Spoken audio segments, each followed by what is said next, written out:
Hey Carrie, how are you today? Hi, I'm good. How are you doing? Good. So, what brings you in? I'd like to work on some procrastination issues I'm having. Sometimes I'm really focused on doing my work, and sometimes I'm really not. And so I just kind of want some guidance and support there. Wonderful. So, before we go in a little further, is it okay if I go over one of the forms that you signed? Sure, of course. Do you remember the form called Informed Consent? I do. So, that outlines the boundaries of our relationship and some risks and benefits to psychotherapy. So, I just want to go a little bit more in detail about that so you understand what that really means, and then we Hmm. can proceed in a healthy and safe way. Hmm. Okay. So psychotherapy, it's a process where we form a working relationship to focus on patterns that are happening in your life. So, like you mentioned, procrastination. So we get to find out, oh, this is here. What really is this? And how do we transform this into something that is useful? There Hmm. are some risks in psychotherapy, and these risks include that you may not always feel the best. Feelings may arise, old patterns, emotions may come up, and in many ways, I personally like to see this as a benefit because it is only through their arising that we can work through them safely together. Hmm. So, you may see improvements in your everyday life. This is a huge benefit. You may transform yourself, and in return, others around you begin to transform. Your environment begins to change.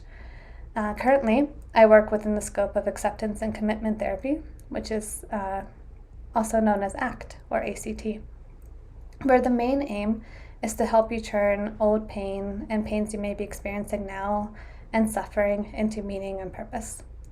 And there are two main processes that we will use. The first one will be developing acceptance of unwanted private experiences or events. So, this is experiences that only you know which happen in your mind, and they're out of your personal control, or they seem to be at least. And the second part is commitment and action toward living a valued life, a life that you really want to cultivate. So, this isn't just about let's get rid of your old feelings and get over these old traumas and get over these patterns that don't seem so serving anymore.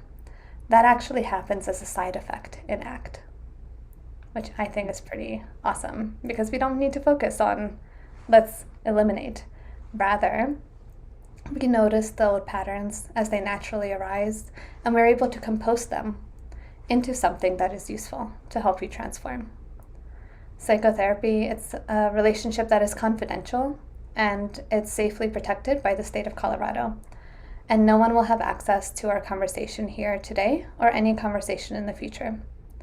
There is one exception. So, if you tell me that you wish to harm yourself or wish to harm others, for example, if there's child or elder abuse, then I may have to break that confidentiality for your safety and the safety of others. Nonetheless, if I ever have to do that, don't worry because you and I will have a conversation and we'll walk through this road together. I will tell you what my thoughts are um, toward this, and we will take action accordingly again together. This is not a one way street, so you never have to worry about me going behind you or anything like that. Let's see what else. On that form, if you remember, toward the end, I also wrote that there is a 24-hour cancellation policy, and that's just for the respect of both of our time. As far as fees are concerned, I know that you're paying out of pocket here today and that you don't have insurance. So I just ask that all payment continue to be made prior to our sessions. In that way, after our session, you can just leave very relaxed and you don't have to think about, oh, I have to pay for something. So, since we both consented to this exchange, Hmm. uh, can you tell me a little bit more about kind of when did you notice procrastination beginning in your life, and how Mm. is this impacting you? When did I first notice it in my life? Gosh, a long time. I don't know, maybe college, maybe was the first time, which for me would have been 25 years ago or more, maybe longer. So, I would say that was the first time it ever became a problem. Um, so a long time, I would say, in my adult life. And how's it impacting me currently? Was that your other question? Yes. Um, well, the issue is right now it's not really impacting me in a negative way. My work gets done. I am able to complete tasks eventually, but not in the way I would like to. So I guess the impact is more internal than external.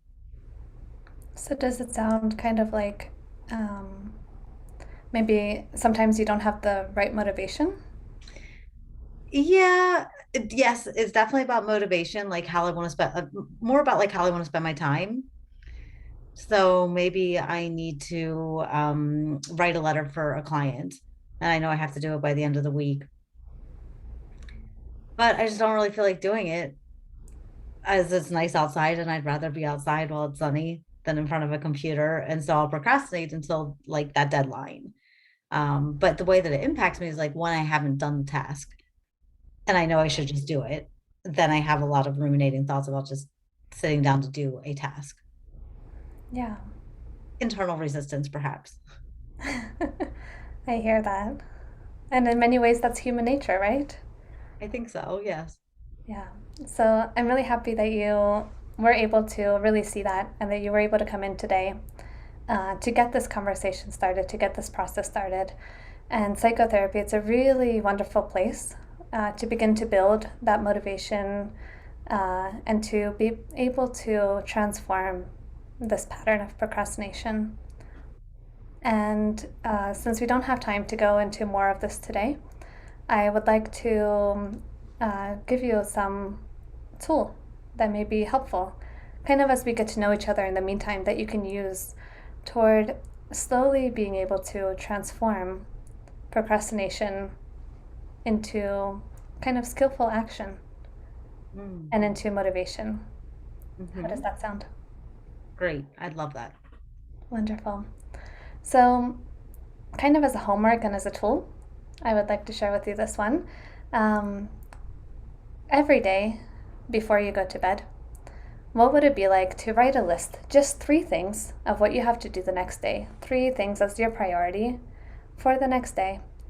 And maybe in a different color pen or maybe in a pencil at the bottom, you write 1 or 2 more things of like, maybe if I have more time, I will do these. And then in the morning, you wake up and you see those 3 things as the first thing that you look at rather than looking at your phone, maybe, or whatever else may Mm. be catching your attention. And then in that way, you begin to kind of have it in your mind and in your, I would say, kind of like your subconscious.